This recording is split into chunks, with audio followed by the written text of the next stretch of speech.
ॐ नमो भगवते वासुदेवाय।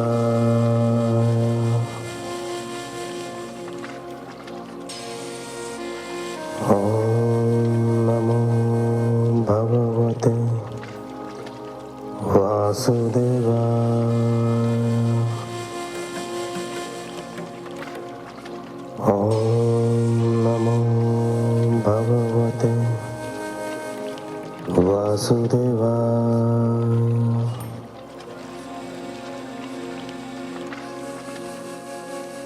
आप सुन रहे हैं हिंदू रिचुअल्स, हिंदू रीति रिवाज द्वारा प्रसारित श्रीमद् भागवत महापुराण।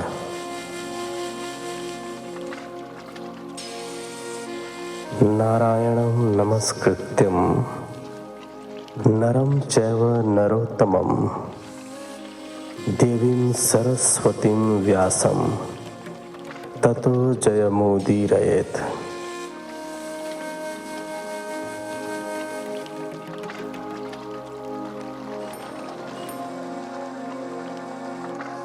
चतुर्थ स्कंध के इस एपिसोड में आप सुनेंगे 9वें अध्याय से लेकर 12वें अध्याय तक। तो चलिए कथा आरंभ करते हैं 9वें अध्याय से।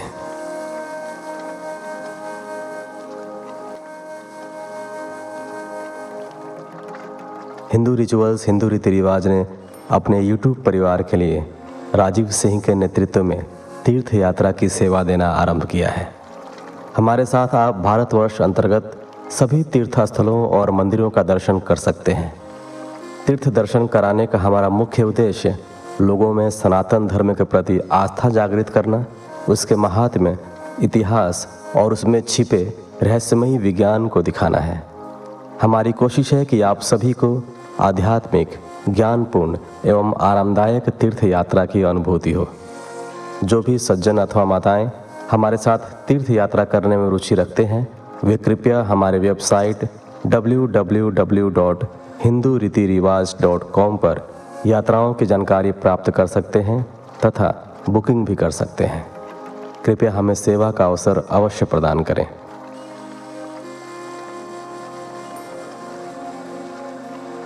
नौवां अध्याय। भगवान श्री हरि का ध्रुव को दर्शन और वर देकर घर भेजना। श्री मैत्रेय जी बोले, विदुर जी, भगवान के इस प्रकार आश्वासन देने से देवताओं का भय जाता रहा और वे भगवान श्री हरि को प्रणाम कर स्वर्गलोक चले गए। उधर भगवान श्री हरि अपने वाहन गरुड़ पर सवार होकर मधुबन आए और ध्रुव को दर्शन दिए। भगवान श्री हरि को साक्षात अपने सम्मुख देखकर ध्रुव का मन अधीर हो उठा। उसका हृदय भगवान के प्रति प्रेम से लबालब भर उठा। उसने तत्काल धरती पर दंडवत गिरकर प्रभु को प्रणाम किया। वह एकटक प्रभु की ओर देख रहा था कि उसकी वाणी अवरुद्ध थी। वह नहीं समझ पा रहा था कि भगवान की स्तुति किस प्रकार करे और किन शब्दों से करे। तभी भगवान श्री हरि ने उसके मन की भावना को समझकर अपने हाथ का शंख उसके कंठ से लगा दिया। शंख के स्पर्श से ध्रुव की वाणी मुखर हो उठी। ध्रुव ने कहा, प्रभु, आप सर्वशक्तिमान हैं। आपने ही अपने तेज से मेरी सोई हुई वाणी को मुखर किया है। आपने ही मेरे संपूर्ण शरीर में चेतना जागृत की है। मैं आपको प्रणाम करता हूँ। प्रभु, आप एक ही हैं और अनेक रूपों में अपनी लीला को प्रकट करते हैं। संपूर्ण जीवों में आपका ही जीव अंश विद्यमान है। जैसे लकड़ी में आग प्रज्वलित होती है, वैसे ही आपके संसर्ग से प्राणी के हृदय में आपकी जीवन ज्योति का प्रकाश आलोकित होता है। आपने ही अपनी माया से यह सारा प्रपंच रचकर जगत का निर्माण किया है और आप अपनी इच्छा से इसका पालन और लय करते हैं। हे नाथ, सृष्टि के प्रारंभ में ब्रह्मा जी ने भी आपकी कृपा से ही इस जगत के अस्तित्व को अनुभव किया था। आपके चरण कमलों का आश्रय सभी मुक्त पुरुषों को प्राप्त होता है, किंतु आपकी गोद में वही बैठ सकता है जो आपको सर्वाधिक प्रिय हो। हे दीन बंधु, मुझे अपनी गोद में स्थान दीजिए। मैंने आज तक जो भी अच्छी बुरी साधना की है आपकी गोद में स्थान पाने के लिए ही की है। हे प्रभु, इस नश्वर शरीर के भोगों द्वारा मिलने वाला सुख मनुष्य को नरकगामी ही बनाता है। फिर भी लोग इस अस्थायी सुख की लालसा में अपना सारा जीवन नष्ट कर डालते हैं। वे जीवन मरण के चक्र में पड़कर बार बार इस भौतिक संसार के दुखों को भोगते हैं। प्रभु, मुझे इस भव सागर के बंधनों से मुक्ति दीजिए और मुझे अपनी शरण में लीजिए। आपके अतिरिक्त अब कहीं भी मेरा आश्रय नहीं है। हे परमात्मा, हे परमपिता, मुझे आप उन विशुद्ध हृदय महात्माओं और भक्तों का साथ दीजिए जो अविच्छिन्न भाव से आपके हृदय में वास करते हैं। हे प्रभु, अब मुझे किसी माता पिता, भाई बहन, स्त्री पुरुष, घर बार और मित्र की चाह नहीं है। मैं तो केवल इस चराचर सृष्टि के विश्व रूप आपको ही जानता हूँ। मुझे मालूम है कि आपसे परे कुछ भी नहीं है, मात्र शून्य की ही सत्ता है। वह शून्य की सत्ता भी आपके हृदय में स्थित है। मुझे भी उस शून्य में स्थान दीजिए। हे नाथ, आप अपनी अखंड चिन्मयी दृष्टि से बुद्धि की सभी अवस्थाओं के साक्षी हैं और सदैव मुक्त हैं।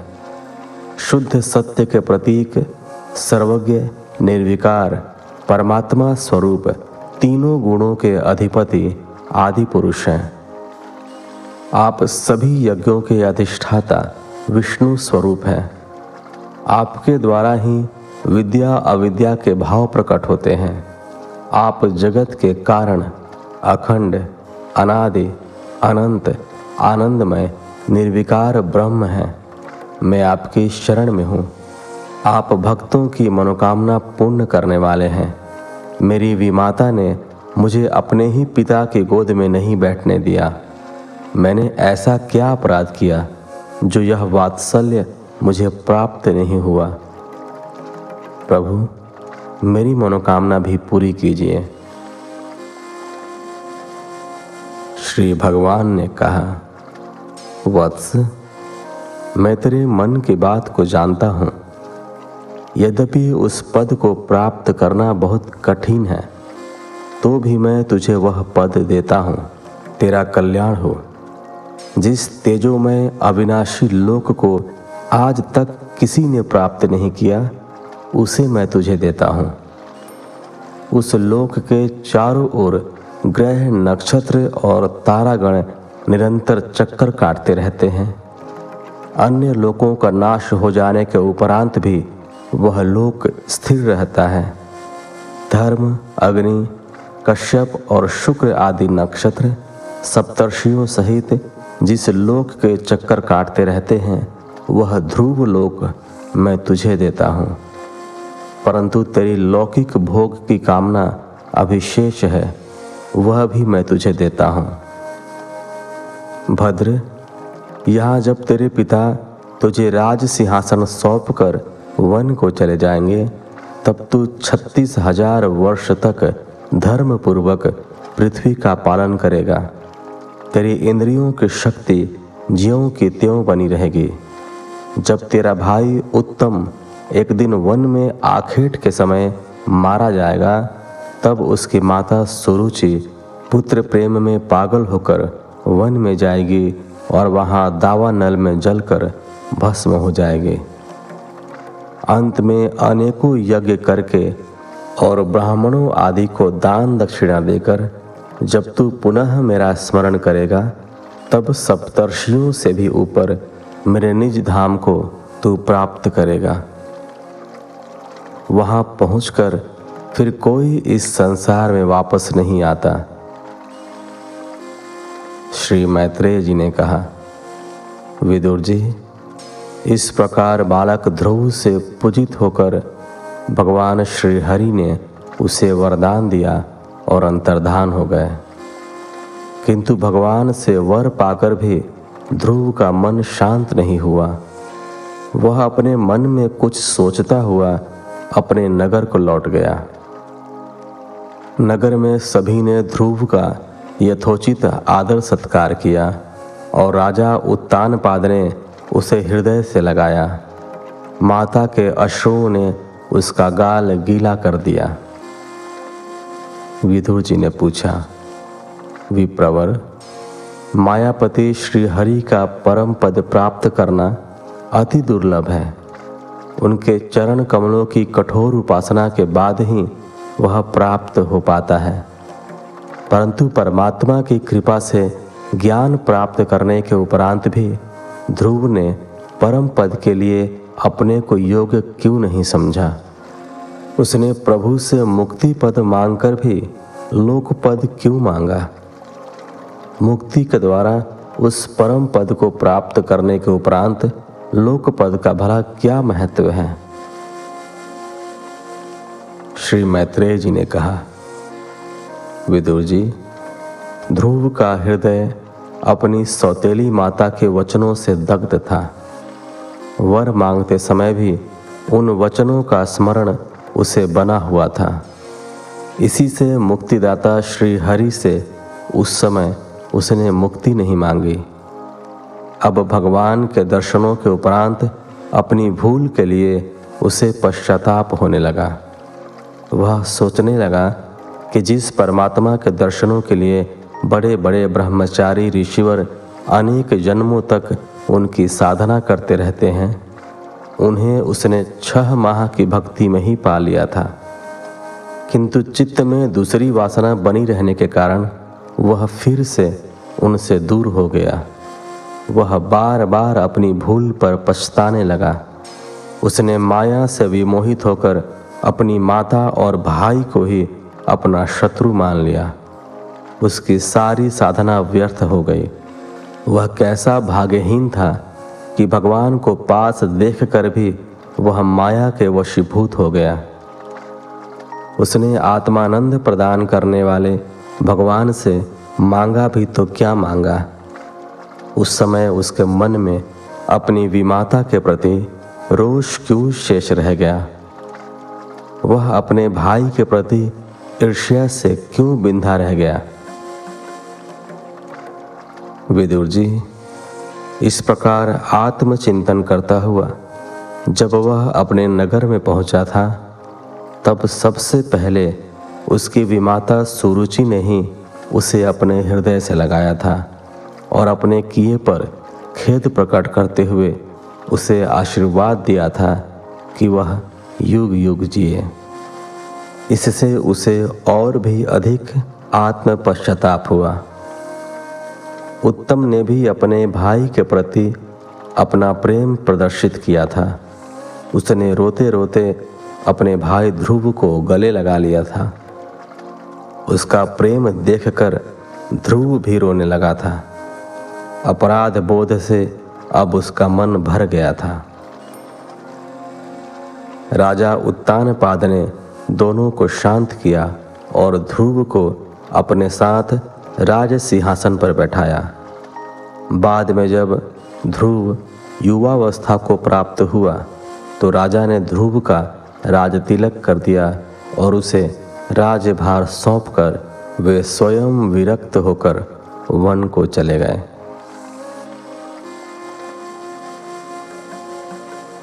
दसवां अध्याय। उत्तम की मृत्यु और ध्रुव का यक्षों से युद्ध।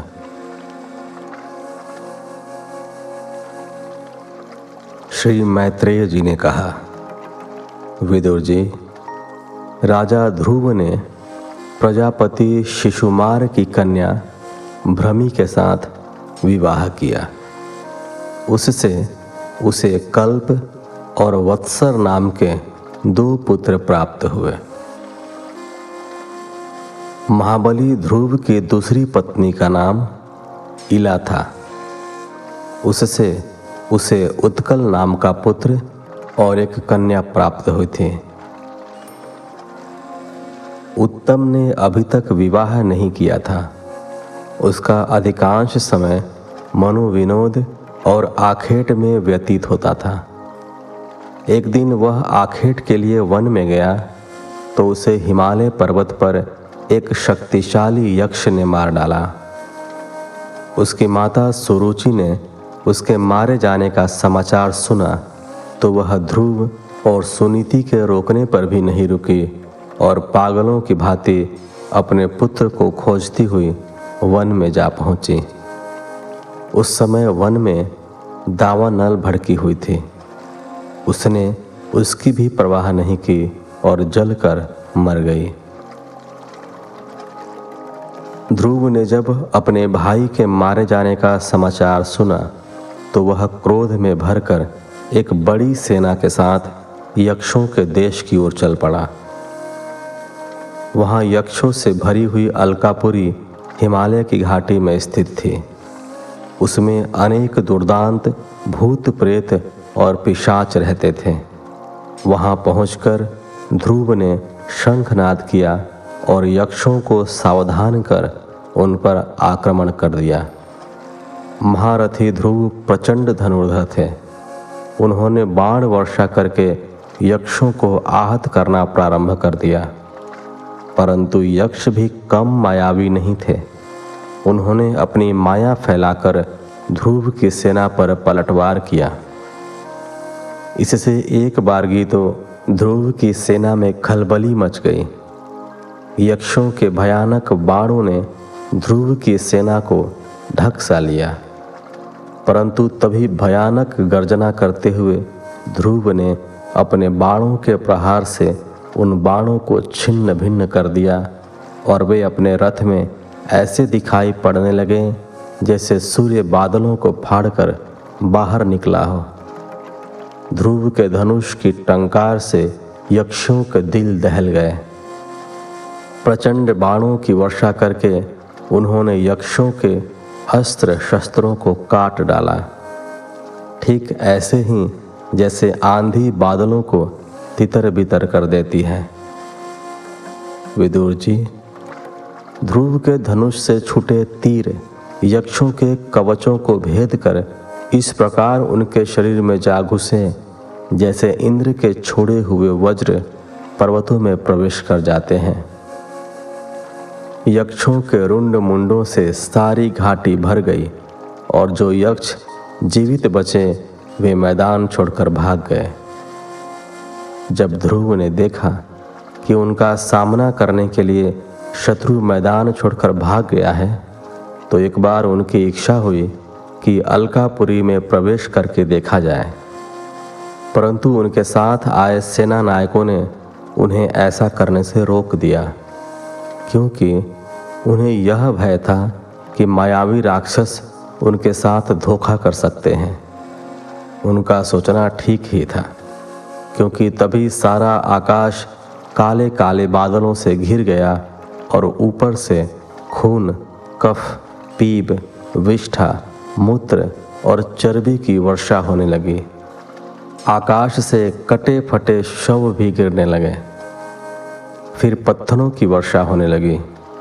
उन्होंने देखा कि सैकड़ों सर्प फुफकार मारते उनकी ओर बढ़े आ रहे हैं और झुंड के झुंड मतवाले हाथी, सिंह और बाघ भी दौड़े चले आ रहे हैं। ऐसा भीषण कोलाहल देखकर ऋषि मुनियों ने ध्रुव और उसकी सेना की सुरक्षा के लिए भगवान श्री हरि से प्रार्थना की। तभी ध्रुव ने क्रोधित होकर अपने धनुष पर भगवान नारायण को स्मरण करके नारायणास्त्र चढ़ाया। 11वां अध्याय। मनु द्वारा ध्रुव को युद्ध बंद करने के लिए समझाना। श्री मैत्रेय जी ने कहा, विदुर जी, ध्रुव द्वारा धनुष पर नारायणास्त्र चढ़ाते ही यक्षों की सारी माया इस प्रकार नष्ट हो गई जैसे ज्ञान के उदय होते ही अज्ञान नष्ट हो जाता है। उस अस्त्र के छोड़ते ही यक्षों का विनाश होने लगा। उसे देखकर ध्रुव के पितामह स्वयंभुव मनु के मन में निरपराध यक्षों की हत्या से दया भाव उमड़ आया। वे बहुत से ऋषि मुनियों को साथ लेकर ध्रुव के पास पहुँचे और उसे युद्ध करने से रोकते हुए कहने लगे, बेटा ध्रुव, अब बस करो। अधिक क्रोध मनुष्य का शत्रु होता है। यह मनुष्य को नरक की ओर ले जाता है। इसके वशीभूत होकर तुम निरपराध यक्षों का वध क्यों कर रहे हो? यह कर्म हमारे कुल के अनुरूप नहीं है। एक यक्ष के अपराध के बदले तुमने असंख्य यक्षों को मार डाला है। यह ठीक है कि तुम्हें अपने भाई से बड़ा प्रेम था, किंतु उसके लिए तुम्हें निर्दोष यक्षों का संहार नहीं करना चाहिए था। इस जड़ शरीर को ही आत्मा मानकर इसके लिए पशुओं की भांति प्राणियों की हिंसा करना भगवान के भक्तों और साधु जनों का मार्ग नहीं है। पुत्र, प्रभु की आराधना करना बड़ा कठिन है, परंतु तुमने तो बचपन में ही समस्त प्राणियों के आश्रयदाता श्री हरि की आराधना करके उनका परम पद प्राप्त कर लिया था। तुम्हें तो प्रभु श्री हरि अपना प्रिय भक्त समझते हैं और भक्त जन भी तुम्हारा बड़ा आदर करते हैं। तुमसे यह निंदनीय कर्म कैसे हो गया? सर्वात्मा श्री हरि तो अपने से बड़े पुरुषों के प्रति अत्यंत सहनशील, छोटों के प्रति दया भाव, बराबर वालों के साथ मित्रता और समस्त जीवों के साथ समता का ही व्यवहार करते हैं। उन्हें प्रसन्न करके पुरुष अपने प्राकृत गुणों का त्याग करके उनके परमानंद ब्रह्म स्वरूप में लीन हो जाता है।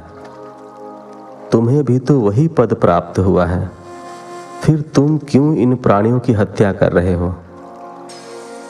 बेटा ध्रुव, पंचभूतों के मिश्रण से स्त्री पुरुष का आविर्भाव होता है और फिर उनके मिलन से सृष्टि का विकास होता है।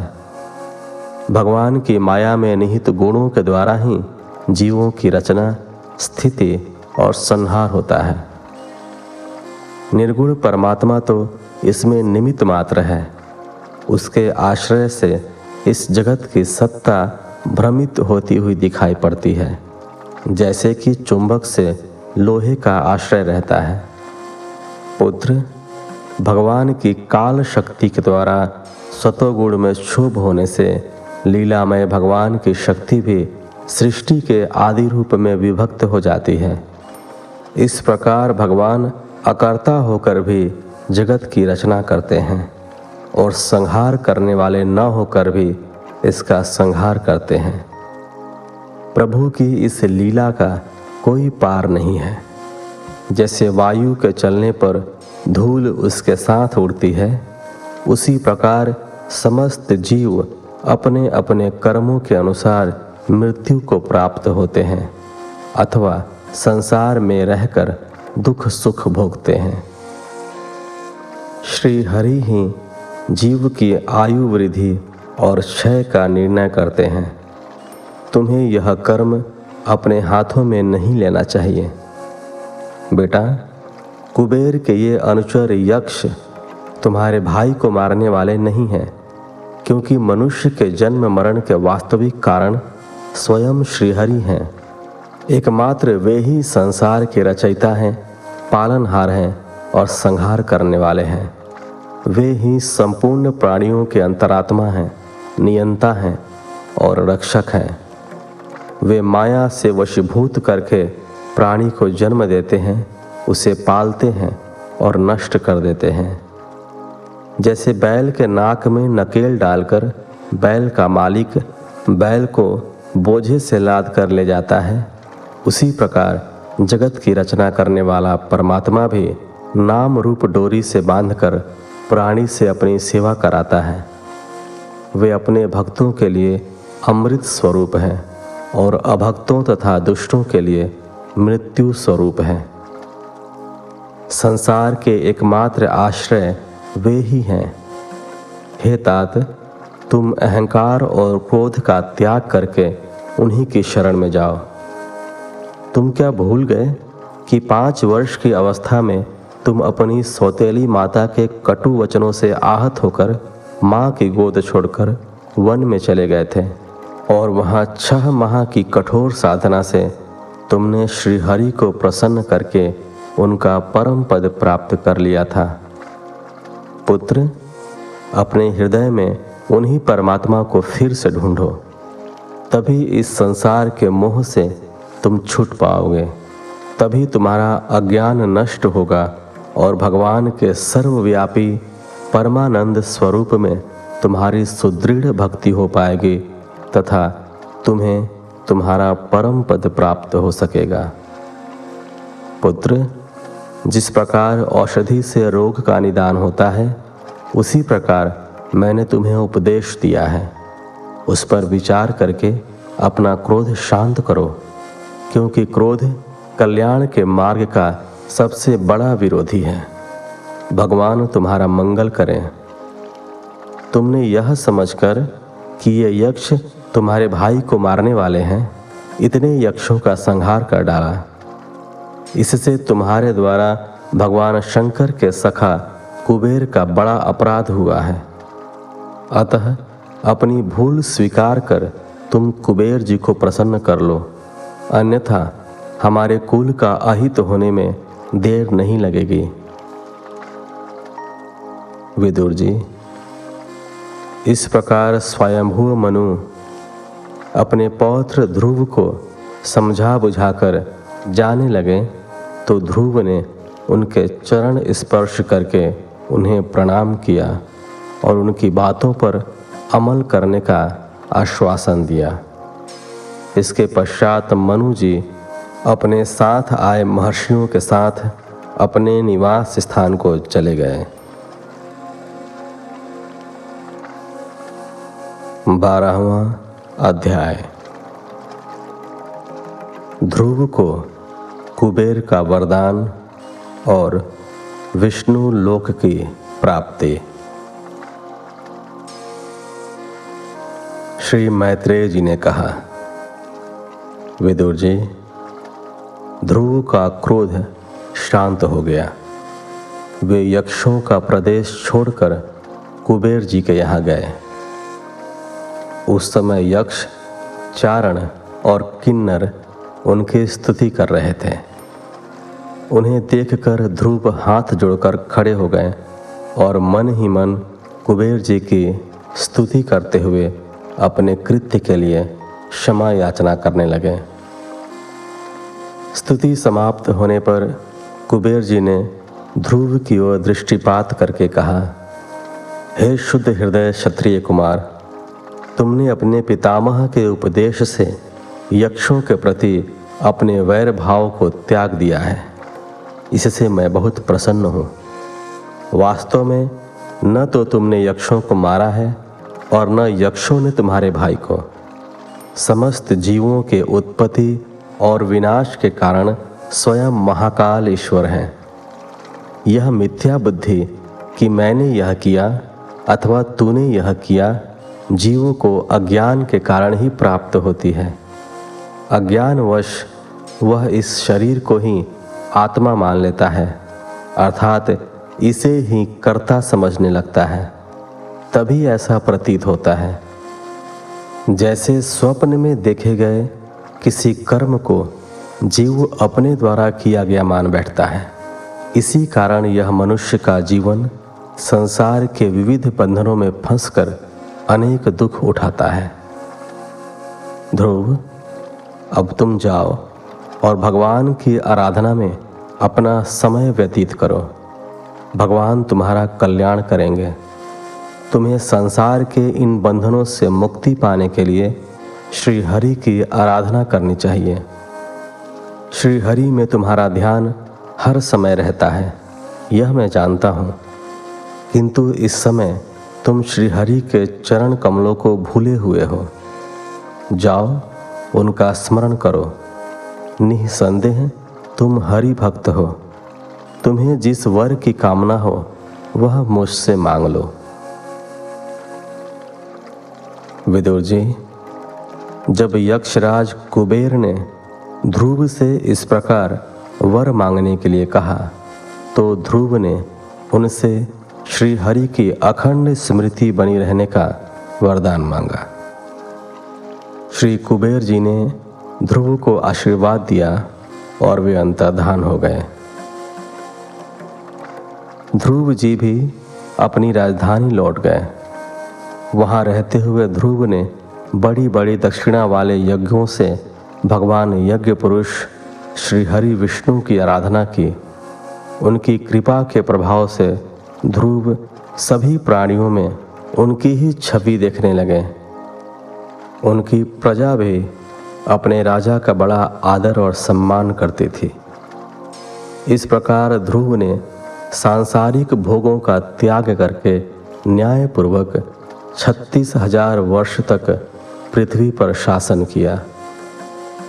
अंत में उन्होंने अपने पुत्र उत्कल को राज सिंहासन का उत्तरदायित्व सौंप दिया और समस्त भौतिक बंधनों को स्वप्नवत समझकर वे बद्रिकाश्रम चले गए। वहाँ उन्होंने पवित्र जल में स्नान कर अपनी समस्त इंद्रियों को शांत किया और मन को वश में कर लिया। फिर उन्होंने प्राणायाम द्वारा वायु को वश में किया। उन्होंने अपने मन को परमात्मा के विराट रूप में स्थिर कर दिया। उसी विराट रूप का ध्यान करते हुए वे शून्य निर्विकल्प समाधि में लीन हो गए। उस अवस्था में विराट रूप का भी उन्होंने परित्याग कर दिया। इस प्रकार श्री हरि का निरंतर चिंतन करने से उनकी आँखों से अविरल आनंद के अश्रु बहने लगे। देहानुभूति न रहने से मैं ध्रुव हूँ कि स्मृति भी लोप हो गई। उसी समय ध्रुव जी ने आकाश से एक बड़ा ही सुंदर विमान उतरते देखा। उसकी अद्वितीय प्रकाश किरणों से 10 दिशाएं आलोकित हो उठीं। उस यान में चतुर्भुजधारी भगवान के 2 पार्षद सुनंद और नंद विराजमान थे। यान को धरती पर स्थिर करके दोनों पार्षद ध्रुव के पास आए और बोले, राजन, आपका कल्याण हो। ध्यानपूर्वक हमारी बात सुनिए। आपने 5 वर्ष की अवस्था में ही अपनी तपस्या के बल पर सर्वेश्वर भगवान को प्रसन्न कर लिया था। हम उन्हीं भगवान श्री हरि विष्णु के सेवक हैं। हम आपको बैकुंठ ले जाने के वास्ते यहाँ आए हैं। आपने अपनी भक्ति से सदैह विष्णु लोक में जाने का अधिकार प्राप्त कर लिया है। सप्तर्षि भी उस लोक तक नहीं पहुँच सके। वे नीचे से ही उसे देखते रहते हैं, क्योंकि वहाँ पहुँचना अत्यंत कठिन है। सूर्य, चंद्र, नक्षत्र और नारायण भी निरंतर उस लोक के चक्कर लगाते रहते हैं। चलिए, अब आप उसी विष्णु धाम में निवास कीजिए। भगवान विष्णु का वह परम धाम सारे संसार में वंदनीय है। आप वहाँ चलकर विराजमान हो। यह श्रेष्ठ विमान श्री हरि ने आपके लिए ही भेजा है। श्री मैत्रेय जी ने कहा, विदुर जी, इस प्रकार भगवान के पार्षदों के मुख से अमृतमय वचन सुनकर ध्रुव जी ने स्नान करके बद्रिकाश्रम में रह रहे सभी ऋषि मुनियों को प्रणाम कर विदा ली और विमान की प्रदक्षिणा करके जैसे ही वे विमान की ओर बढ़े वैसे ही मृत्यु रूपी काल उनके सामने आ खड़ा हुआ और मुस्कुराने लगा। लेकिन ध्रुव ने किंचित भी भयभीत न होकर मृत्यु के शीश पर अपना पैर रखकर विमान में प्रवेश किया। उसी समय ध्रुव को अपनी माता का ध्यान आया तो श्रीहरि के पार्षद सुनंद और नंद ने उनके मन की बात जानकर उनसे कहा कि उनकी माता सुनीति तो पहले ही उनसे आगे एक अन्य विमान से विष्णु लोक जा रही हैं। ध्रुव ने उन्हें जाते हुए देखा और अन्य बहुत से ऋषि मुनियों को दूसरे विमानों में चढ़कर विविध लोकों में जाते हुए देखा। ध्रुव ने सूर्य और चंद्र आदि ग्रहों को भी देखा, सप्तर्षियों के भी दर्शन किए। उन्हें पीछे छोड़ते हुए वे तीव्र गति से विष्णु लोक पहुँचे। इस लोक में उन्हीं की पहुँच होती है जो दिन रात प्राणियों के कल्याण के लिए शुभ कर्म करते रहते हैं, जिनका हृदय सदैव शांत रहता है, जो समदर्शी हैं, शुद्ध चित्त वाले हैं और सभी प्राणियों को प्रसन्न करने वाले हैं। भगवान श्री हरि की भक्ति ही जिनका परम लक्ष्य है। वहाँ पहुंचकर उन्होंने श्री हरि के दर्शन किए। विदुर जी, इस प्रकार उत्तानपाद के पुत्र भक्त ध्रुव ने तीनों लोकों से ऊपर उस विष्णु लोक को प्राप्त किया। उस लोक की महिमा स्वयं देवर्षि नारद ने प्रचेताओं की यज्ञशाला में इस प्रकार गाई। पति परायण सुनीति के पुत्र ध्रुव ने अपनी तपस्या के बल पर जिस प्रकार का परम पद विष्णु लोक में प्राप्त किया, वैसे पद को पाने के लिए ऋषि मुनि निरंतर प्रभु की आराधना किया करते हैं, किंतु फिर भी वे वहाँ नहीं पहुँच पाते। साधारण राजाओं की तो बात ही क्या है। भगवान तो भक्त के वश में होते हैं। तभी तो अपनी 5 वर्ष की अवस्था में ध्रुव ने भगवान श्री हरि के दर्शन पाए और उनसे ध्रुव पद प्राप्त किया। विदुर जी, साधुजन इस ध्रुव चरित्र की बड़ी प्रशंसा करते हैं। यह चरित्र धन, यश, आयु की श्री वृद्धि करने वाला अत्यंत पवित्र और अति मंगलमय है। इससे स्वर्ग की प्राप्ति होती है, जीवन मरण के चक्र से मुक्ति मिलती है, समस्त पापों का नाश होता है, दुखों का अंत होता है और भगवान की भक्ति करने की प्रेरणा प्राप्त होती है। ध्रुव जी के इस चरित्र का कथन और श्रवण प्रातः और सायंकाल नित्य करना चाहिए। ध्रुव जी के कर्म सर्वत्र प्रसिद्ध और पवित्र है। इस प्रकार 12वें अध्याय के साथ इस एपिसोड को यहीं विराम देते हैं। मिलते हैं आपसे अगले एपिसोड में। तब तक के लिए धन्यवाद। जय श्री हरि।